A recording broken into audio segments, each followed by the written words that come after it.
Our first item on the agenda tonight is Citizens Query from 7 p.m. to 7:10 p.m. As there's no one in the audience at this time, we'll continue on. Item number 2, review and accept minutes from previous meeting. Has everybody had a chance to check those out? Mm-hmm. Any questions or comments or changes that need to be made? No. I'll entertain a motion. I'll give you that motion, Mr. Chairman. Motion made. Seconded. Motion made and seconded to accept the minutes for the previous meeting of August 10th, 2016. All those in favor signify by saying aye. Aye. Aye. Opposed? Motion carried.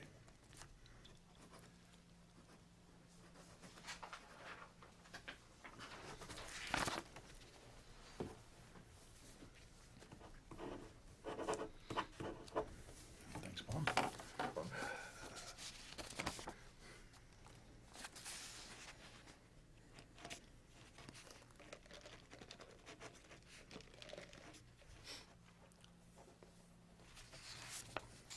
Thank you. Okay, the next item agenda is item number 3, electric vehicles and public charging stations. You want me to? Yeah. Okay. Well, Dan and I went to the NEPA Symposium out in upstate New York. While we're out there, we're talking a lot about the electric usage and, where electricity is going in the future. So I came home and I opened up, and I think it was just when I was up there, I happened to read, I think I mentioned to you when I was up there, there was a Wall Street Journal article, and it was why electric cars will be here sooner than you think. And kind of, reading the article, it's saying in 5 years, electric cars are going to revolutionize the way we do transportation. Now, a lot of them, I think we have to kind of look at this philosophical way. What is the average consumer? What kind of a vehicle are they gonna have? Are they gonna get a hybrid? Or are they gonna have a fully electric car? If they have a fully electric car, now there's some great gains right now with electric batteries, and by the end of the year, they're talking about having a car that's over 250 miles, I think, and they're making leaps and bounds all the time on the batteries. And there's going to come a point where they're just going to jump ahead with technology. I think we've seen with our computers, we've watched computers the last 15 years. It's hard to believe that now that what you have with a desktop, you can now have in a little tablet. So I think the same thing is happening with the technology of the electric car. A couple of days later, there's a Bloomberg article, and it says, is this the tipping point for the electric cars? And it's an article very similar to the Wall Street Journal article. And in both of them, they talk about the charging stations. Right now in America, there's 90,000 gas stations. And in the article here, it says there are now 14,300 electric vehicle charging stations with 36,000 outlets. And most of them are in California, as you can well imagine. But I can see that, this technology is going to sneak up on us. And the thing that I was thinking about, what about electric rates? If they start coming in very quickly, and they start to come into the community, say here in Raleigh, especially we're 30 miles outside, 40 miles outside Boston, people want to use them for commuting, and all of a sudden electric charging stations start to show up in Boston. Now people are going to, they'll charge it when it's in town, but then when it comes back, they'll charge it again. And then everybody pulling in at, say, 5, 6, 7 o'clock at night, that will become our peak hour, for electricity. So as we were talking about generation and everything else, I think we need to look at the broad spectrum here of the cars, the charging stations, and electric usage. And anyways, I wanted to just bring it to everybody's attention. I think we need to put that, look at it very closely as we go forward.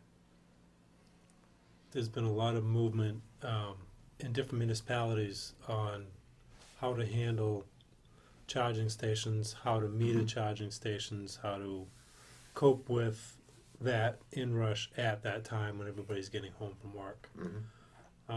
I've seen a few different options with different municipalities. Some do off-peak metering, or they do time of use metering, so that when the vehicle's plugged in at, let's say after 4 o'clock, Right.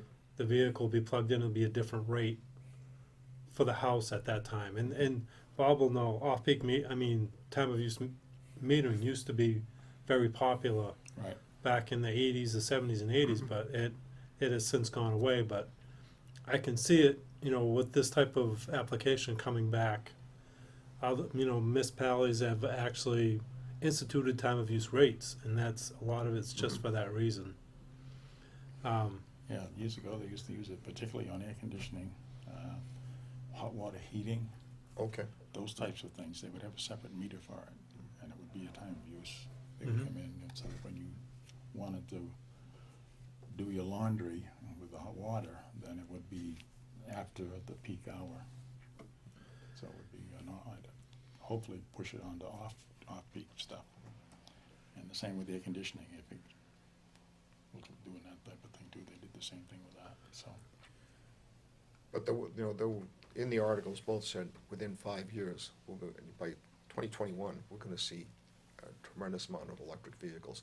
And the change is, when you think about the horse and buggy and coming over to the internal combustion engine, it took about 20 years, maybe a little bit longer. But I think this is going to be, technology is moving much quicker than in years past, so. Oh, no question about it. Yeah. But you gotta be careful, you don't wanna jump the gun. No, we won't jump the gun, but I think this is something I don't think we should take off the radar, No, I think everybody's gonna be watching it. Yeah. Yeah, like Dan said, the municipals are already starting to look at it and say, Yeah. what we're gonna do next, Yeah. so.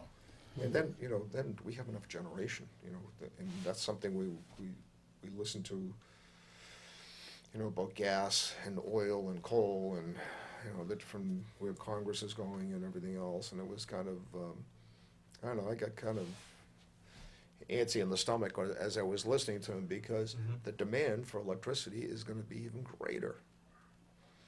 So, That's okay, we're just gonna shut down the nuclear plant, so we don't have to worry about that. well, But and even public charging stations, there's a lot of public charging stations around that are metered separately from a household, be at, let's say, a destination. right, I'm not gonna name let's say a restaurant in town, you could have a public charging station there that if somebody drove an electric car, it would be available for them. The MBTA station on Railroad Ave, that'd be a place where you'd have public charging station, and us being the local municipality would have, Mobile, the hotel down here that, yep, Yep. that's right a on Main perfect Street, spot. yeah. It's a perfect spot for it, because the people are coming from somewhere, and they're gonna be here over time, right. so they would wanna work a way to charge their vehicle. Yeah, and they're saying that some of the charge, I thought the charge was gonna take like, 4 hours, something like.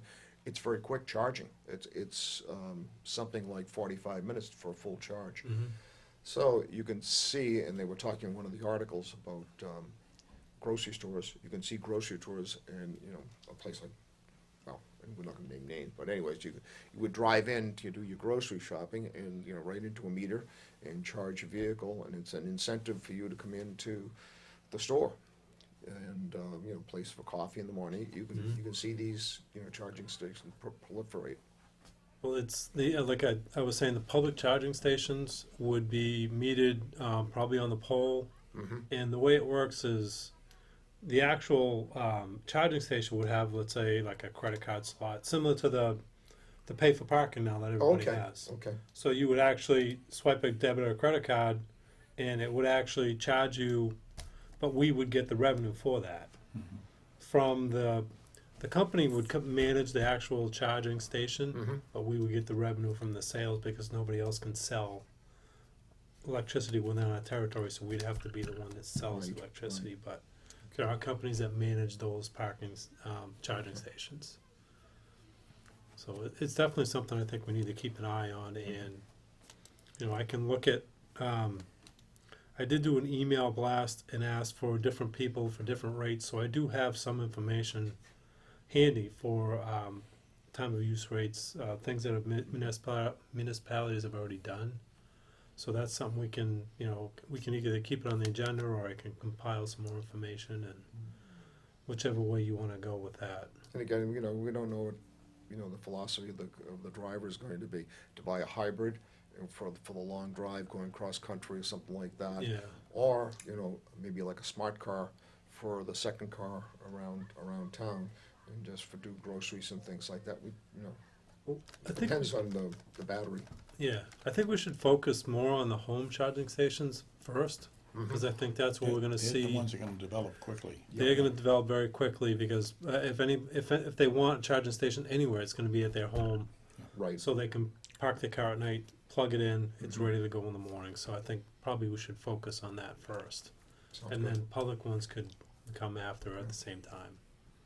But I would imagine, you know, as soon as, you know, grocery store or something like that realizes that, or, you know, any kind of business, they can attract people by having, you know, somebody come into their store for, you know, 45 minutes to shop, and then they can also charge up their car. Mm-hmm. It could be very lucrative. The home ones will probably, at least in the beginning, will be on their own, on their utility meter at the house. That's where I've seen municipalities have a time of use rate. Yeah. Because it'd be beneficial for us to actually recoup that cost on an off rate rather than the same rate as everything else, so. Yeah, that way you can keep track of it Mhm. and follow the curve and see where it goes. You know, the information will be valuable. Yep. As we go down the road with this. And I would have to contact, the company that does our software, metering software, and the drive-by system and the meters, to see if they're capable of doing the time of use rates, see if they're actually capable of keeping track of that. Keeping track of that. I would assume they are, but it doesn't hurt to contact them. No, not at all.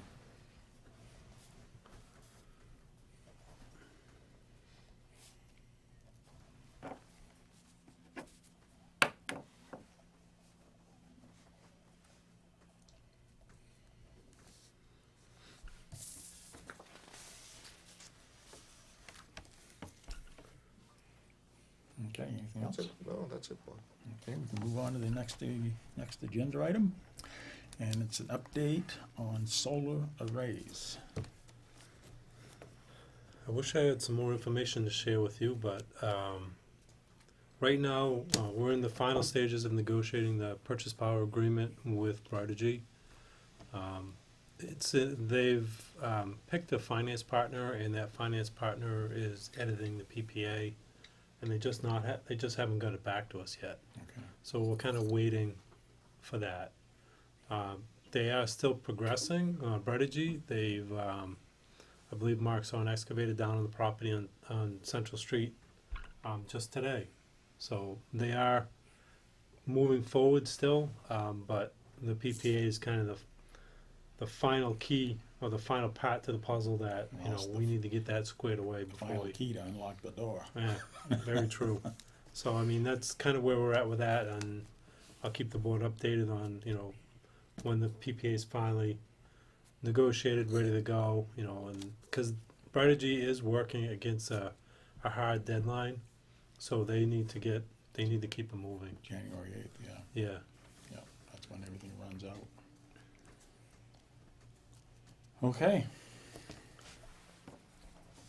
The next item number 5, update on roof replacement project. At the last meeting, we talked a little bit about maintenance on the Summer Street office and garage. Yep. I did talk to Debbie Egan and about the bid they just did for the highway garage, and she was kind enough to furnish that to me, so I was able to edit that, get it done, and the bid actually went out.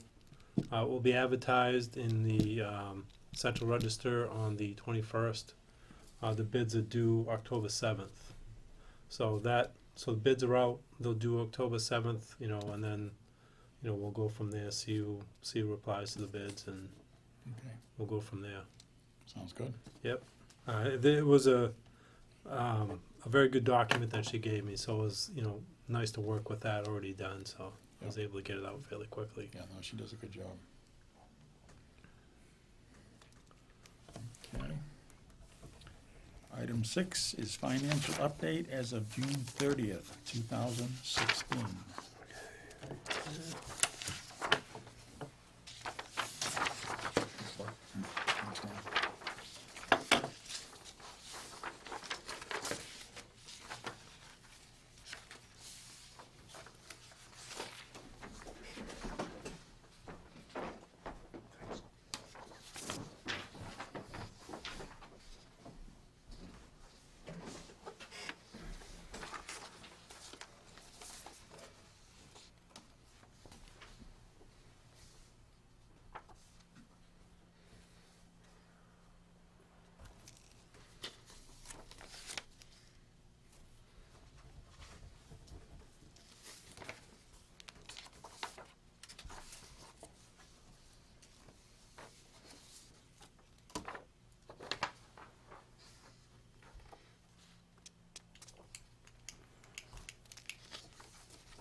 We still got a couple, 3 months left.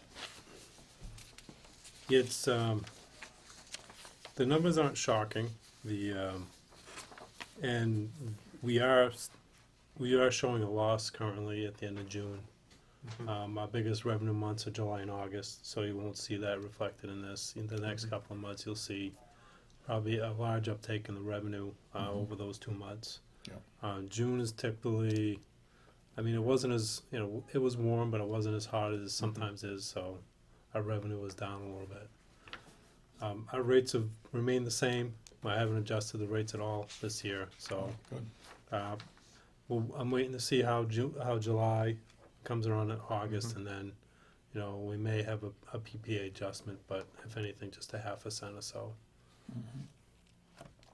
But as far as the expense accounts, there's only one that's negative at the current time, and that was due to the substation maintenance was a little bit more expensive than I had budgeted for.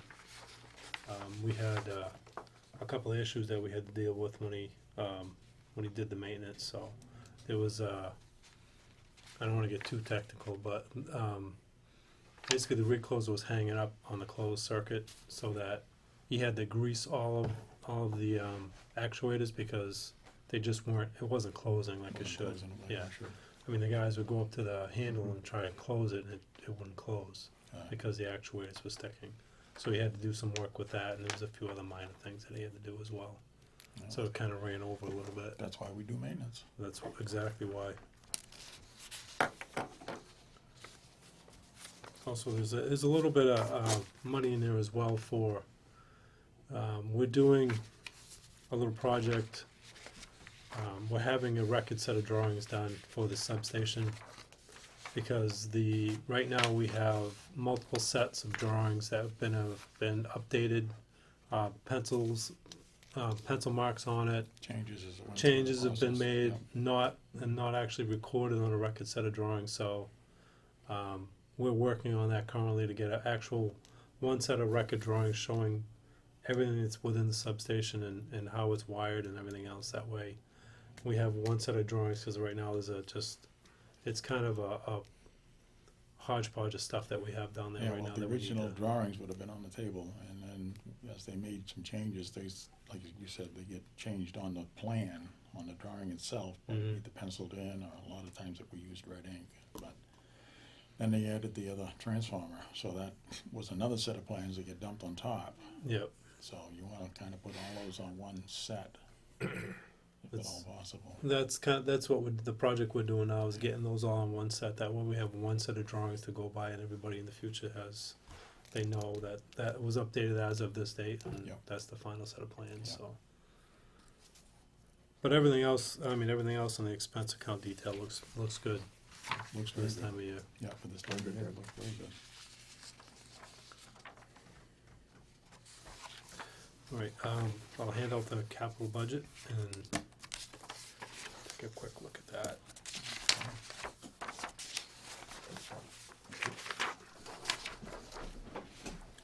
I should have given you that the first time.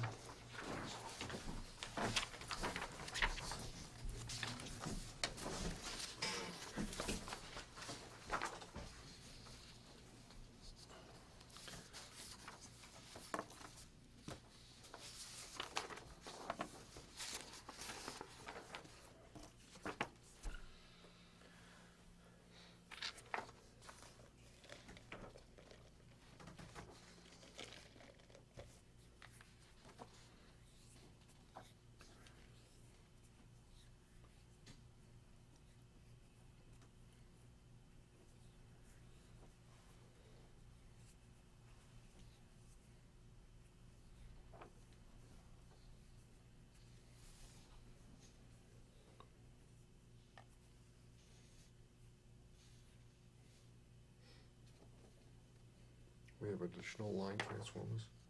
What's that? Did we have additional line transformer problem or something? Well, came in a little bit above cost, what we usually get, and we purchased, there's a couple of projects that we need to purchase transformers for. They're gonna make it even go over budget more than this. Oh, okay. Couple of them will be billed out, but most of them will be within this line item. But it's, we just finished a project on Weathersfield Street. Weathersfield? Yes, Weathersfield Street. A reconductoring job that we used up a number of transformers, so. Down by Bennett Hill, right? Yeah, between Bennett Hill and Route 1. Okay. Okay. And we luckily didn't have a lot during the heat waves that went bad. We didn't really have many outages this summer at all due to heat, yeah. It was the last summer we had a couple, right? We had one. Yeah, I think maybe one or two last summer, but yeah. But this year, I mean, even with I think it hit 100 once this summer. We didn't have any problems. That's good. Oh, good. Yeah, that makes a big difference on Weathersfield Street because of the conductoring. Mhm. Gives us another circuit to be able to bring it off of the substation site down into the center of town. Yeah, matter of fact, was it last year? It was Saunders, right? That went. Yep, they did a little bit. Yeah, that was where the problem with the transformer. Yep. Okay. And I forget which one. There was one or two. There was a problem with. Okay. Any other questions on that, or? Oh, we're looking good on it. You see the truck came in on the budget about $12,000 under budget. That was good. Mhm.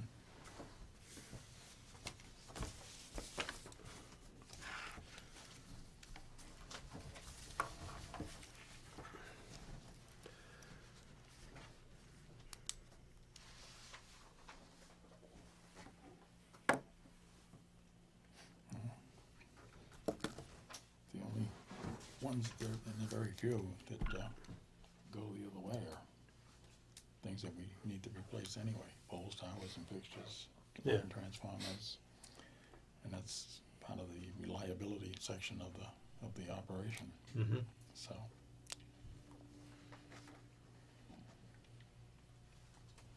That's a good thing.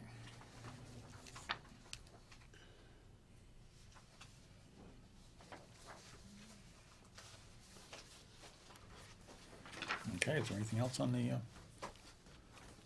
capital budget? Nope. Any questions, Ken? Nope. No? Okay. All set. Okay, we're down to item number 7, and it's Rowley Municipal Light Plant billing cycle. Yeah, I just thought maybe we should, put the billing cycle the same as the water department. And so everybody would be at the same time. You really want to Do do that? you, well, yeah, well, that's the way I want to discuss it, because someone brought it up to me and just, I said, well, I mean, this has been working.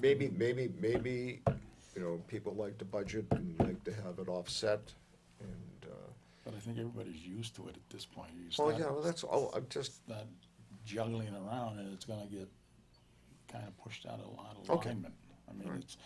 we've been doing this billing cycle that we have now for years. I mean, that's what, 20, 25 years probably. It's been going on like this. I mean, we have to keep the day the right day. I mean, just, okay, sounds good. Just so you know, the way it works is generally we read the meters on the 8th. They come back and they download them into the system.